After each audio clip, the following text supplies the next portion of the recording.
বাবা।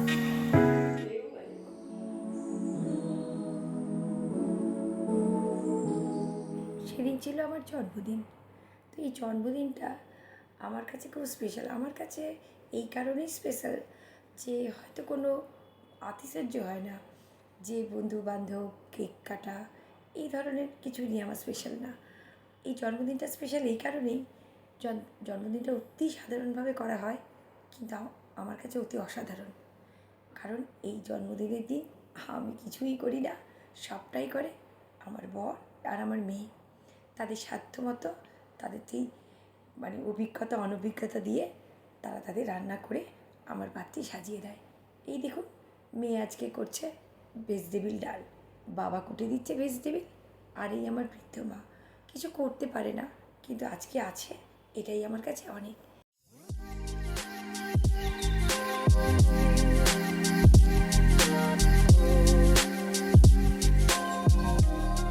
তো মেয়ে করছে ভেজিটেবিল ডাল, তো দেখছি ভেজিটেবিলগুলো ভেজে নিচ্ছে।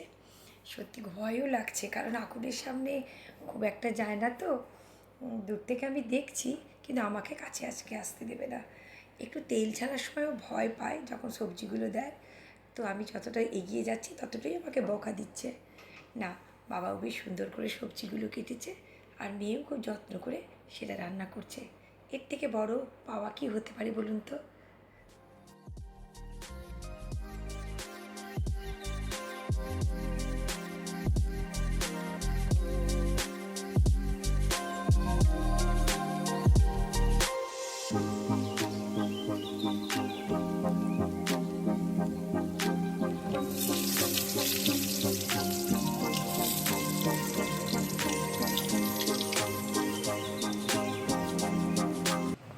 তেলে সুন্দর করে ফোড়নটাও দিয়ে দিল।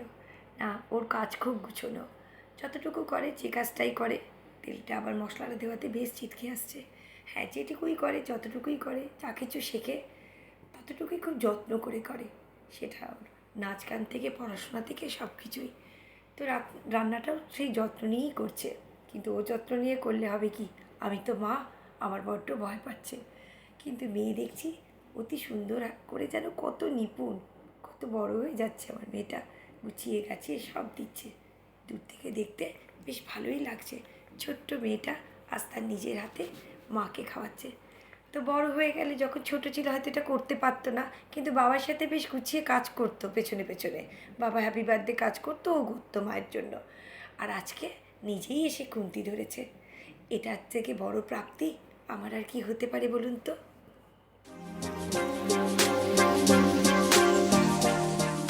সকালবেলা সেই কারণেই জিজ্ঞেস করেছিল, আচ্ছা আমার ভেজিটেবিল ডাল কী করে করতে হয়? তো আমি একবার রেসিপিটা বলে দিয়েছিলাম। মেয়ে দেখি ঠিক মনে রেখে সেই ভেজিটেবিল ডালটা বানাচ্ছে।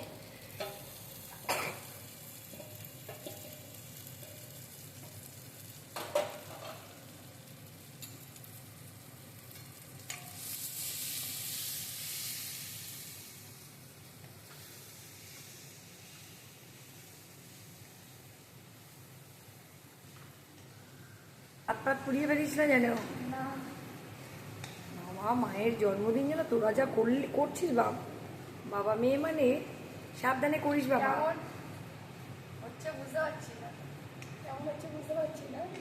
ভালোই ভালোই হবে, তুই যে করছিস ভালোই হবে বাবা, কিন্তু হাতটা সামলে, না হাতটা সামলে।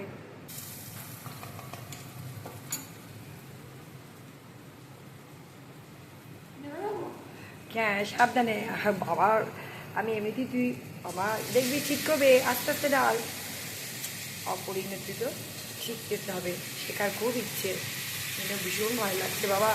আস্তে আস্তে, হ্যাঁ আস্তে আস্তে আস্তে আস্তে, তুমি একটু সরে যেও ব্যাস। আসলে সব কিছু শেখার খুব ইচ্ছা, শিখতে হবেই, সমস্ত কিছুই শেখার দরকার আছে। আর কিন্তু আমরা তো একটু ভয় পাই না, আগুনের সামনে গেলে, কিন্তু এই ভয় তো আর চলবে না।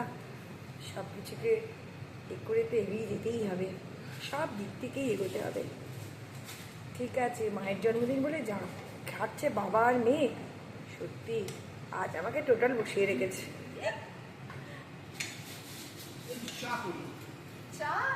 এর মধ্যে আবার নাকি চা খাবে, অদ্ভুত ব্যাপার।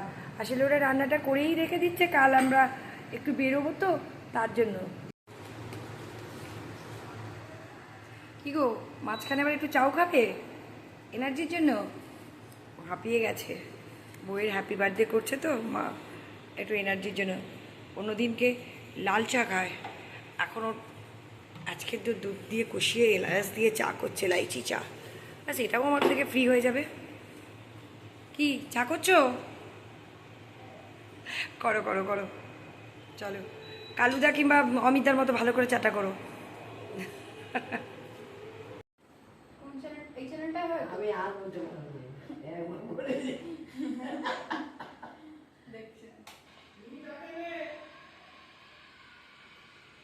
ও এর মধ্যে আবার রেডিও ঠিক করা হচ্ছে দিদাকে নিয়ে, অনেক কষ্ট করে আজকে রেডিওটাকে বার করা হয়েছে, সেটাকে সেন্টারটা ঠিক করছে।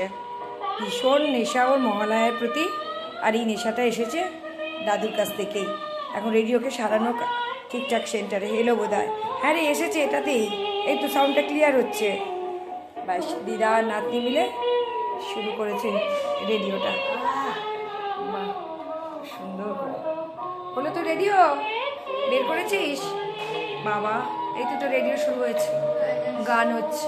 খুশি হয়েছিস? তো তো আবার রেডিও একবার ঠিকঠাক হলেই ব্যাস। এই মহালয়া আসছে না, রেডিও কোথায় রেডিও আছে আমাকে আবার বের করতে হলো। দিদা এখন বসে বসে গান শুনো, ও এবার চললো আবার দিদার কাছে। কিরে তোর ডাল হয়ে গেল?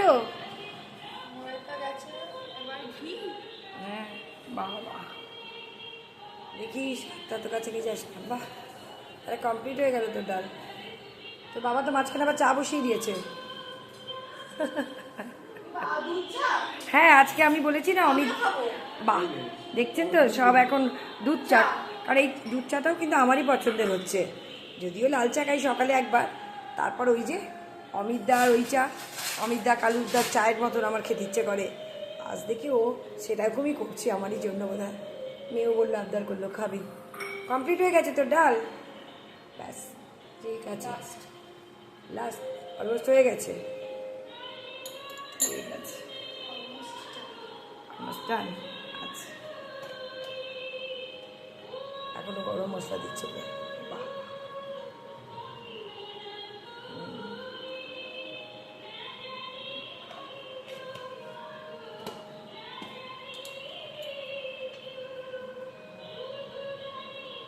হয়ে গেল তোর ডাল, তাই তো?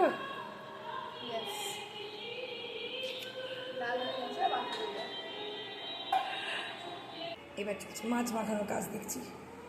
ও আমার প্রিয় মাছ, ভীষণ প্রিয় মাছ আমার পম্পে, বাবা সেটাই এনেছে। না এইটা আবার বরের খুব খেয়াল থাকে, যা কিছু হোক। আর একটি বড় প্রিয় জিনিস আমার, সেটা হচ্ছে ক্রিম রোল। যখন একটু একটু রেগে যাই তখন দেখি ও কথা বলে না, চলে যায়। তারপর দেখি বাড়ি ফিরে দেখি হঠাৎই একটি টেবিলে কিছু আছে, ও মা করে দেখি ঠিক ক্রিম রোল। রাগ ভাঙানোর আর দরকার হয় না, ক্রিম রোলটাই বুঝে গেছি রাগ ভাঙানোর একটা ব্যাপার। সেই হিসেবে আমার পছন্দের পমফ্রেট মাছ এনেছে।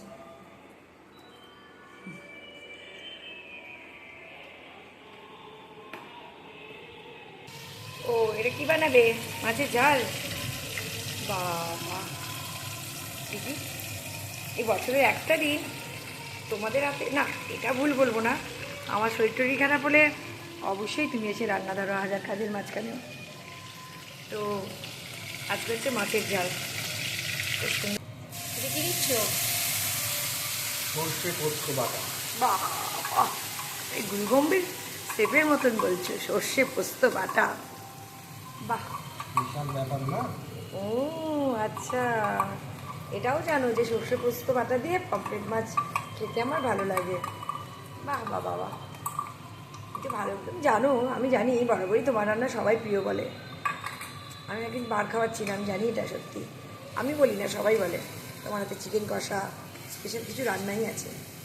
রান্নাটা তুমি ভালোই করো। মশলা কষানো হচ্ছে এখন, বাহ কষা কষা তবে রান্না করো, আমি বেশ তাড়াতাড়ি এনজয় করছি আজকে।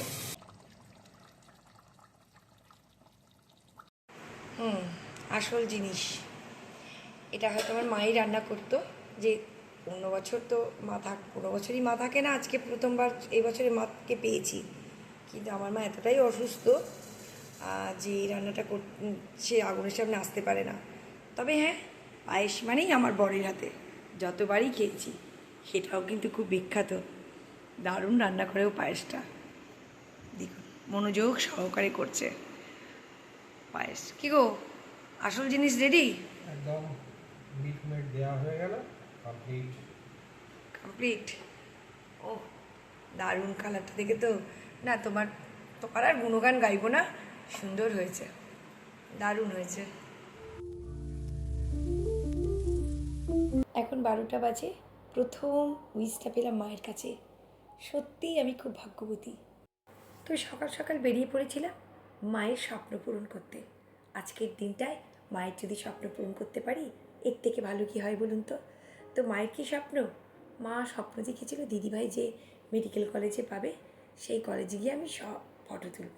আমার দিদিভাই ডাক্তার হবে আর আমি সেই কলেজে যাব। তো মা তো এখন 5.5 বছর, অনেকটা দিন। ততদিন উনি থাকবেন কি না তো সেটা জানি না। ঈশ্বর যদি রাখেন অবশ্যই থাকবেন। যেমন আমার বাবা, তার দু চোখে স্বপ্ন ছিল নাতনি ডাক্তারি পড়বে, কিন্তু মানুষটা দেখেই যেতে পারলেন না। সেই জন্য আর সময় নষ্ট করিনি। মাকে যতটুকু আনন্দ দেওয়া যায় তারই চেষ্টা করছি। দিদিভাই আমার এইখানে সব চিরকাল, আমি মরে গেলেও জানবে। ব্যাস, মাকে ঘুরিয়ে নিয়ে বাড়ি চলে এলাম। ও মা ভাজাভুজিগুলো সেই হাত দিয়েছে, আর বসে থাকতে পারলো না। বললো না, ভাজাভুজিগুলো অন্তত আমাকে করতে দে। বেশ করুক মনের মতন করে। আর ওদিকে মেয়ে ভাতে সুন্দর করে ভাত বেড়ে দিচ্ছে। ও মা যেন আমার ঠাকুমা, কত সুন্দর করে কাজ করছে। আমার বেবি রানী আমার এরকম করে রানী হয়ে থাকে, আর রাজা রানী আর ওই যা আছে বাচ্চা বাবা বাবা বাচ্চা অনেক কষ্ট করছে গো, সারা তিনজনে কত তোমাকে পেয়েছি, আর আজকের দিনে আমার বাড়তি পাওনা থাক। তোমার আবার শরীরটা খারাপ, তুমি অত দাঁড়াতে পারবে না। তুমি বসে পড়ো। তোমার এই আলো, এবার দিদাকে আমাকে পাশে দাও, তুমি আমার পাশে এসো, তোমার আলো পাশে বসো। সারা আজ জীবন আমি তোমার আলোময় হয়ে যাবে। তুমি আমাকে আজকে তো গর্ভে ধারণ করেছিলে বলেই তো আজকের দিনটা আমি দেখতে পেয়েছি। এই আলোটা তো আমার নয়, তোমার কাছ থেকে পাওয়া আলো আমার। এই দেখছি কত আলো শিশা উঠছে আমার সোনা, তোমার কাছ থেকে পাওয়া। আমার সোনা বলি আমি তোর বাবা, আমি তোর মা। তুমি আমার কত কষ্টের, আমার কমে আমার অনেক আয়োজন, মানে ডাল, পমফ্রেট মাছ, পায়েস, মিষ্টি, আলু ভাজা, বেগুন ভাজা, পটল ভাজা, ঘি, লেবু। হ্যাঁ, ওরা আরও কিছু করবে ভেবেছিল, কিন্তু আমাদের যেহেতু ওবেলা একটা নেমন্তন্ন বাড়ি আছে, কিন্তু তার মধ্যে তোরা এত কিছু করলি কি করে? সেই বাবা আর মেয়ে তো কাল থেকে সত্যি খেতে যাচ্ছিস। আমার খুব ভালো আয়োজন হয়েছে রে। মানে কি বলবো, তোরা সারা আমার পাশে, তুই জন্ম থেকে আর তোর বাবা সেই বিয়ের পর থেকে এইভাবেই আমার জন্মদিনটা পালন করে।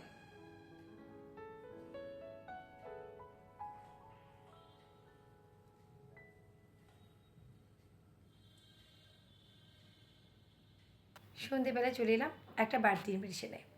এটা নিয়ে আপনাদের সাথে দেখা হচ্ছে আমার পরের ব্লগে। আপনারা সবাই ভালো থাকবেন, আর চ্যানেলটি যদি আপনাদের ভালো লাগে please like, share and subscribe করে দেবেন।